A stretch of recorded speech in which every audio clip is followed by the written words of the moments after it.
New at 7:30, one voice known to just about any sports fan in Pittsburgh is that of Rob King. As the voice of the Steelers and face of the Pirates' pre- and post-game coverage, he's told the story of Pittsburgh sports for decades. And this week's On a Positive Note, Chris Hoffman shows us the other tales King has crafted when not talking about the black and gold.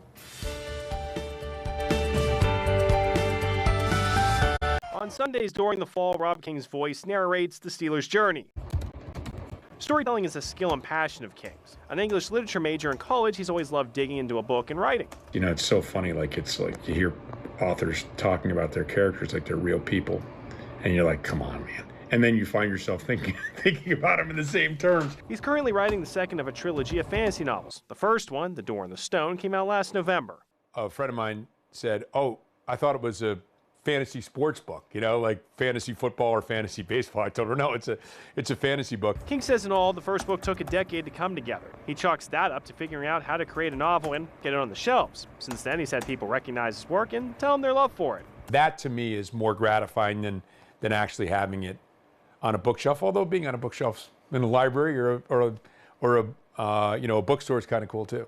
He says one of the most difficult things was switching gears from the concise writing of sports journalism to the elaborate, detailed writing needed to take readers on a journey. Once you get the hang of it, you get better at it, but it's also sort of scrubbing the memory of what you've done for, a couple decades as a journal. Where most writers set a window each day to work on their craft, it's not as easy for King. Between traveling with the Steelers and doing Pirates games, finding a window to escape into another world can be a conflict. But when he gets that time, he can disappear quickly. Yeah, it happens all the time. It's a fun place to get lost.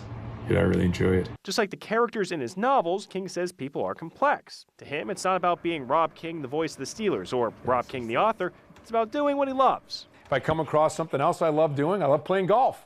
No one's going to know me as Rob King, the golfer, though, I promise you that. If there's a resolution to King's work, it's to have kids get lost in the books like he did years ago.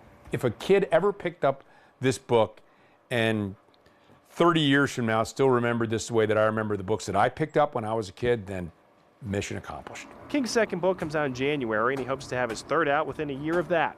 On a positive note, Chris Hoffman, KDKA-TV News. Very cool to see more of Chris's interview with Rob King. You can find that over on our website, KDKA.com, or over on our YouTube page. And you can see these special stories every Friday night right here at 7:30 and again Saturday morning during our 10 o'clock news.